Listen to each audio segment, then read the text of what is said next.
Hey, what is going on, everybody? Welcome to the Mama's Legacy podcast. And last time we talked here, it was a depressing episode talking about the Lakers getting bounced. But now we're here, revenge season. What's up, Ricky? How you doing? I'm feeling good, man. Thank you for bringing me back on. I did not want to leave your audience and listeners with just that sad feeling that we had. So we had to come back. We had to figure out, go back under the hood, figure out what the Lakers needed. We got a brand new roster to take a look at, and a brand new superstar that's now on the team. So I'm hyped. I'm excited to get into it and talk Lakers basketball with you. Hey, I'm hyped. So this team looks dominant. We're going to have the number one transition offense in the league by far. And we easily have the biggest and best big three in the league. I just said it. We have the best big three. The Nets can't stay healthy. We got three. Well, we got two durable guys and one guy who, when he is durable, can't be stopped. I mean, the Nets are worried. But big news, we signed Russell Westbrook, did a video on that. We signed a bunch, Malik Monk, Kendrick Nunn, Trevor Ariza. We brought Dwight Howard back, who I've been saying since he left, I want him back in a Lakers uniform. We are prepared. I mean, just real quick, what did you think of the offseason? It was a lot in a short amount of time. Everybody was looking towards, the first day of free agency is all right. That's when we about to see what the Lakers moves. What is Rob Pelinka got? What's Clutch thinking? What's LeBron thinking? How are we about to revamp this roster? And then on draft night, Russell Westbrook becomes the Los Angeles Lakers. And we're like, okay, all right, this ain't no play. We really getting after it this season. And this was like on the heels of potentially the Lakers trading for Buddy Hield. That was a hot little back and forth between Woj and Shams for that, 3 hours, 4 hours. Mm-hmm. Then all of a sudden, Russell Westbrook's a Laker, and we're like, oh, okay. All right, let's do it then. So the Brody is back home. He's in purple and gold. You can see it in his eyes, man. You see how locked in and how excited and how honored he is to be back home playing for the Lakers. And he said it's not going to hit him until he actually, probably gets onto the court and starts playing in front of the fans. But Russell Westbrook is about energy. What you think he about to do really playing for his home team for real. So I'm hyped about Russ. I know there's conversations I'm sure we'll get into about the fit with him, LeBron, and AD. But as far as the rest of the Lakers acquisitions and transactions this season, before I say another word, let me just go and send my shout out and salute to Alex Caruso. Appreciate you, man, for the service that you have provided Lakers Nation.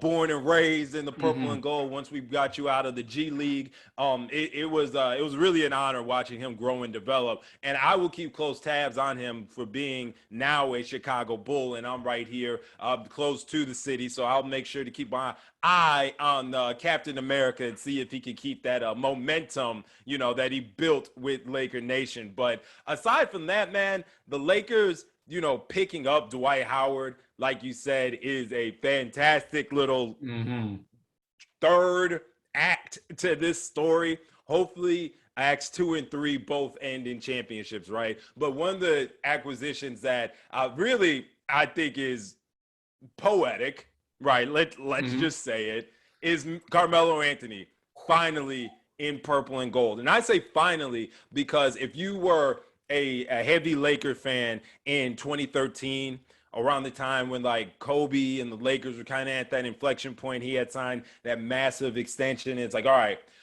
who is coming over to kind of carry the torch and take it on? And we thought when Melo met with Kobe and they sat down and had a dinner that was a possibility, but ended up not being the case. So I'm really excited to see what Melo playing with his homie LeBron now, training with LeBron more often, being closer to family, right? I think his son and Lala, right, are in Cali. So I'm really happy to not only see Russell Westbrook, but Carmelo Anthony legitimately be on a championship contender. Yeah, we love the Portland, redemption story and him playing with Dame and all those exciting moments they had together and him proving that he's still a high caliber NBA scorer. It's just really nice to now see him going to play some meaningful second round playoff basketball again. I 100% agree right there. This Lakers roster has done a complete 180. Last year, my biggest concern is we didn't have players who looked like they wanted to be Lakers. We got Russell Westbrook coming back home. Like you said, when he gets on the court playing in front of the hometown fans, it's going to be electrifying. Everybody on that court is going to get a shot of juice. I mean, you already get that with Russ. Now you're getting Russ at home. It's going to be absolutely crazy. And people want to say that Russ is on the downfall of his career. He just averaged a triple-double with the Washington Wizards of all teams, a triple double, 19, 11, and 11 with the Wizards. I mean, come on. He took them to the playoffs. They had like no shot, and he took them to a playoff team. I think out of any, real quick, I think out of any player on the Lakers, out of the big three, that stat line is going to be pretty much as consistent as the year before. I think it's Russell Westbrook. I'd kind of be surprised if Russ didn't get a triple-double this year. Like, yes, we know those are kind of man-made season accomplishments at times when it comes to Russ and later on in the season. But do you really think LeBron James wants to be the teammate that actually stops Russ from this historic streak? Absolutely not. On the way to whooping teams' ass, on the way to a championship, hopefully, Russ is going to continue to rack up these monumental stats. And if Russell Westbrook is averaging 20, 11, and 11, or just say 20, 10, and 10 for this Los Angeles Lakers team, how much less burden does LeBron James have to carry for this team to make it through a regular season in good health? You talked about durability. Russ is a goddamn Iron Man. Like, he plays, and for him to be that energy, that passion, that grit in playing for his hometown team, stays healthy throughout a year, always that motor on, going to go for that triple-double once again, is going to be empowered to do it, in my opinion. Bro, why the hell would you not be excited about this? I mean, you can't, as a Laker fan, you can't not be excited about this. This is win now. We're going to win this year. We may win next year. And if the team stays together, shit, we might be three-peating out here. I know that's a bit crazy, but when you have LeBron James, Anthony Davis, and Russ, you think we're not going to be in contention for a championship? I mean, you're more delusional than I am if you think that. Yeah. But in all seriousness, Russell Westbrook, he had his most efficient season playing with James Harden. Let's get that out there. Most efficient season playing with James Harden. You know why? He wasn't playing Russ ball. He wasn't being the number one option. He's now arguably going to be the second, third scoring option. How efficient is Russ about to play? It's going to be through the roof. We're going to see a side of Westbrook we've never seen before. I believe his points per game may go down a tiny bit, but those assists are going to skyrocket. I see him averaging 13, 14 assists a night. Like, it's going to be – I don't think that's too far off, just for the simple fact that the Lakers' main goal this offseason was to go get playmakers and folks that could create for other teammates that were not just LeBron James. We saw multiple times ad nauseum, that when LeBron would leave the court, it looked like nobody else was really too interested in taking over the game. And, you know, between me and you and your fans, that kind of included Anthony Davis at times. But now, you know, a role in which we all thought Dennis Schroeder was going to fill, you have Russell Westbrook to kind of set the table. Clearly, he knows how to be a playmaker, right? That's kind of part of his DNA at this point. So I am really, really looking forward to just seeing Russ, the distributor. Right. We know he can. There are challenges. We know there are challenges in him scoring from outside. Right. Why can't it be Russ, you know, the point guard? No, duh, right? Taking the ball up the court, setting the table, using that athleticism, getting to the basket with either LeBron pick and rolls, AD pick and rolls, whatever the action they want to draw up. That's still disgusting. When you talk about, LeBron has the ball, and it's, okay, what are they going to do? They're going to drop off Westbrook on, you know, at the three-point line. Well, yeah, of course they are. But this is why you put Russ in the action and you force him to be making the defender make decisions off of his all-time athletic ability. So I'm really looking forward to seeing how the Lakers insert Russell Westbrook as a distributor in the offensive scheme.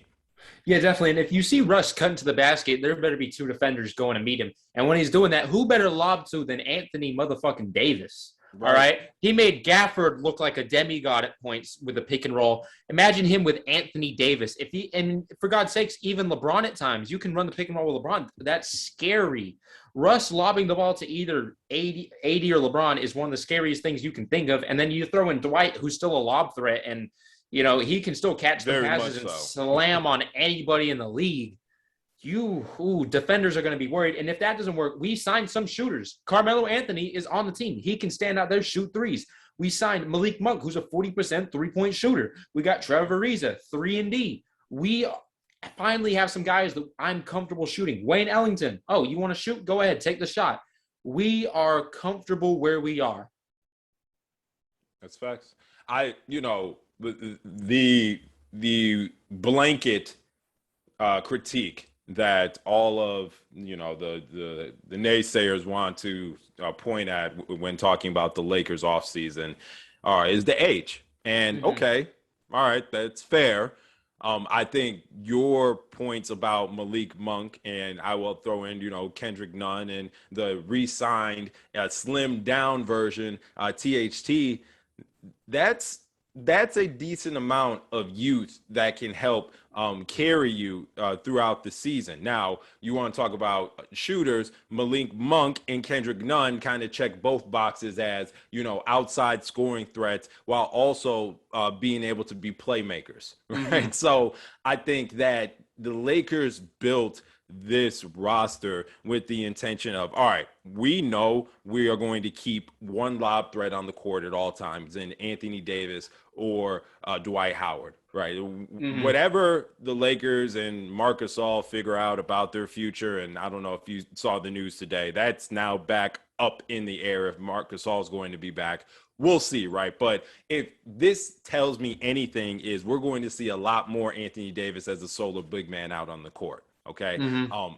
That means that you are in a world of trouble, not only on the offensive end, trying to switch off all this versatility and guys that can, score and set the table, but now you flip over to the defensive end and now you have the best defensive five in the NBA. And I don't care, like AD chooses to be a 4, so he's a defensive 4, but you're not picking a better defensive big man than AD to protect the post. And I include your boy, not your boy, I include Rudy Gobert, because when you take 4 steps outside of the post, all of a sudden now someone's barbecue chicken and it's not Anthony Marshawn Davis Jr. So I am, long story short, I think the Lakers shooting threats are only going to be enhanced by the athleticism that the Lakers are going to keep in the post by either Dwight Howard or AD being the lone big man out there,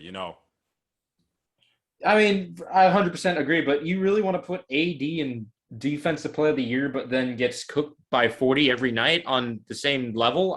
You can't do that. I mean, every time I hear about Gobert as defense player of the year, he's getting 40 dropped on him the next game by Embiid or somebody. So it should be a DPOY type year out of Anthony Davis. Like, you just got to put that out. We need to see a dominant defensive year just as much. We need to see an offensive bounce back season from the big man. Yeah, and we're also going to get an MVP type of year out of Russ. That's a guarantee. I guarantee you this. This is my early prediction. Russell Westbrook will finish top 3 in MVP voting this season. Okay. I promise that. That he's going to be averaging 25, 12, and 10. Guarantee. You know this the Lakers episode though, right? We don't get like for real MVP votes. Like hell has to freeze over for the media to recognize the Los Angeles. Will he play like a top 3 MVP? I fully believe Russ is going to have a renaissance year. And I don't even want to say renaissance because he's still doing what he's been doing, right? I just think he's going to do it more efficiently. You know how the haters are, man, with the Lakers. Frank Vogel don't get no coach of the year nod. Pelinka don't get any executive of the year nod. LeBron, he gets banged up and hurt for whatever amount of games those were with that high ankle sprain, but he still was a top 3. He was the leading MVP go-getter, all things considered, before he went down with that injury. And you saw how he finished in the standings. So the Lakers hate, it's not just fabricated and just made up by Lakers fans on Twitter. It's like a real palatable thing that you can kind of point to in every instances. Lakers guys get squeezed when it comes to postseason rewards. Now, I'm here for Brody to, get the quote unquote flowers as to who brought who a championship type of thing. I don't really care, right? But he will be the Lakers MVP. We'll just say that at the very least, right? Well, I 100% agree. And look no further. Exhibit A. How many votes did LeBron get for being the best player in the league? Exactly. Zero votes. LeBron James. 0 votes for best player in the league. Super washed king. Washed king. Man's gonna come in this league and he's gonna average another 25, 10, and 8 season. Guarantee it. The assists on this team are gonna skyrocket through the roof. And again, I brought him up earlier, but I think the biggest underrated signing we have right now is Kendrick Nunn. Everybody's just calling him a ring chaser. Heat fans have turned their back on him, but this man is a killer. And I'm excited to see him play. I'm excited to see everybody on this team play. I know we're going to have at least one person that should be in the MVP voting. Guarantee we should, but we're not going to get it. We're the most hated franchise in the league. You know why? Because we win the most. We're the best franchise in the league. Everybody thinks we don't have any cap room, and then do I even need to reread the list of free agents we signed in the first 48 hours? For kibbles and bits, man. Yeah. Kendrick got the most money out of all of them. Kendrick Nunn, hey, you want to keep it real, like Kendrick Nunn looking around and saying, hey, Melo signed for nothing, Malik Monk signed for nothing and stuff like that. Like, the Lakers are actually offering me more money than all these guys who clearly took pay cuts. So when you think about it, right, it's kind of an honor. Like, the Knicks were offering him a bigger bag, as it was reported. But come on, championship with the Lakers, getting bounced by Trae Young in New York. I'm just saying. But, shout out the young Chicago god, Kendrick Nunn. I think he's going to be a really strong X factor. The whole who's starting for the Lakers right now is still a little bit up in the air. I could see Nunn being both a strong 2 in that rotation, but also being a very impactful 6-man off the bench. He's just a hooper. You saw it in the bubble finals against our Lakers. The boy knows how to hoop, and he knows how to get to the bucket. And, the Heat's fans' biggest knock on him was sometimes he likes the ball in the hoop a little bit too much. But, hey, who doesn't? You know what I'm saying? Besides Ben Simmons. But that's a story for another day. I just think Kendrick Nunn's addition really, really cemented that any argument of, the Lakers are too old, the Lakers can't get any younger, they'll never be in a position for draft picks, like, just shut up. You saw it. Malik Monk, Kendrick Nunn. And while you could say Malik Monk, should have a longer contract with another team, he's 40% three-point shooter. He wants to be cemented. You're a Laker, you win a championship, people remember you. I mean, look at Caruso. We love Caruso to death. He didn't have all-star numbers, but you know what? He's a Lakers fan favorite, and we're going to have some more of those coming up this year. I mean, Dwight Howard. Why can't this develop into long-term deals with the Lakers? Exactly. What better way into the purple and gold than you taking your pay cut up front, getting a championship, now getting your flowers with the back? Facts. Imagine that. You win a championship, you can stay with us. That's fine with me. But I mean, look at how loving Lakers fans are. We hated Dwight Howard. You know why? I didn't win a championship. He's come back, wins a championship. He's one of the fan favorites. We all wanted him back. But now comes for the part where I can't be too propagandist, but predictions for this upcoming season. What do you think our record's going to be? Okay, so we're back to an 82-game season, right? We're back to normal, regular scheduled programming with the NBA. So, like, we just went through a whole show about combating the Lakers' age with the youngins and stuff like that. I think kind of built in to that argument, though, is, yeah, there's going to be some nights where folks get some rest from time to time, and they'll just have to lean on that youth for the energy in like those Tuesdays in Minnesota or Monday night in Orlando. So I say all that to say I see the Lakers as a high 50, low 60 win team. I can put the Lakers. I can see the Lakers at, give me somewhere between 57 and 61 wins on the season. That's where I'm floating around, bro. How about you? I'm saying we're at least winning 55. I think that's kind of a given, but more than that, I'll take anyone that. I say 55 is our lowest mark. I think we're going to get the first seed. I think that's what we're going to have. I think the West is no threat to us. I mean, going through the playoffs, what Western Conference team is a threat to us? I mean, it's a little unfortunate that that's the case, but I mean, it's all of this, and the Christmas Day game is kind of going to be that first preview of it. Let's just cut the bullshit, right? Like, everybody's excited about teams that moved places, and now the Bulls are exciting, all stuff like that. This season coming up.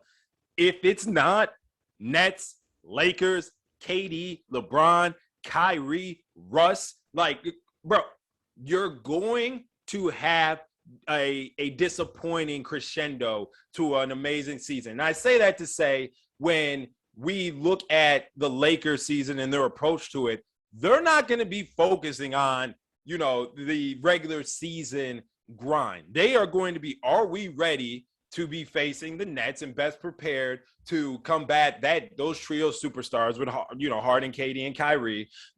Can we not only prove our dominance, but can we keep that momentum going strong into the playoffs? So I say that to say I think the Lakers are going to be competing all year for W's outside of the built-in, rest days from being a halfway retirement home, according to everybody. I mean, retirement home now. When we win the championship, then it's a super team. So you can't have your way with this. Pick a side. Hey, pick a side. This is either a retirement home or a super team. Now, if you want to live in the middle and say, hey, the Lakers are old, but obviously that roster is stacked and they're, fan favorites and, odds-on favorites to make it to the finals representing the West. All right, you're living in the middle and you're a smart human being. But if you want to do one of these two arguments on one side or the other, please don't switch up. Please don't switch up. I'm bookmarking all them tweets, screenshotting them. I will hold that against you. But in all seriousness, we're going to be in the finals, and I think if either the Nets or Lakers don't make the finals, they failed. It's going to. I mean, think of how many teams have already failed. Though the Clippers, they failed. They wanted to be they wanted to come out mom's basement. Now what? What have the Clippers done? They traded away two solid guys for Eric fucking Bledsoe. Hey, that's their big move. In all honesty, like the Clippers just punted this season, and I don't blame them. Like, they're not going to win a championship without a healthy Kawhi. So they wanted to get, their money right and get under the luxury tax, and that was a move that they saw that they could do it. Like, I still think that, never mind. I'm not going to give them any compliments, but the Clippers have decided to ex-nay themselves from championship, contention. Well, they should just trade Kawhi and Paul George because they're never going to be in championship contention. Wow, so just fuck the franchise completely. Well, yeah, they're one of the worst franchises in the league. No, I'm not going to argue that. That is for sure. But they're trying to hold on, man. They've gone through a couple of different hashtag eras with Lob City, and now they're on the my way or the highway or whatever dumbass slogan that they've been trying to use as propaganda over there in LA. But they got to ride it. They got to see this ship all the way to the end. They are riding with Kawhi until he retires. Injuries or not, clearly him signing that 4-year deal kind of gives you a little peek into his mind about his confidence in securing multiple more big bags after this. Because you look at Kawhi's age, if he never got an ACL tear, you probably guess that he's doing a 1-year deal with the Clippers, or he's signing elsewhere for a 1+1, or he's like really holding them hostage to make whatever moves he wants. He said, you know what? I'm home. This kind of sucked my knee, but I'm with y'all. We're married. Yeah. So, Clippers got to see the ship, the plane crash. No, we don't want to see the ship go through. I mean, for God's sakes, I didn't like the first Titanic. Why would I watch it again? I'm not gonna watch them get slowly worse every year and be grasping for a playoff spot in the play-in game. I'm not gonna watch that. You just wanted to just go away right now. Go back down to the basement. You are never gonna be the top of LA. Go back down there. Wow. They're that mosquito that never goes away.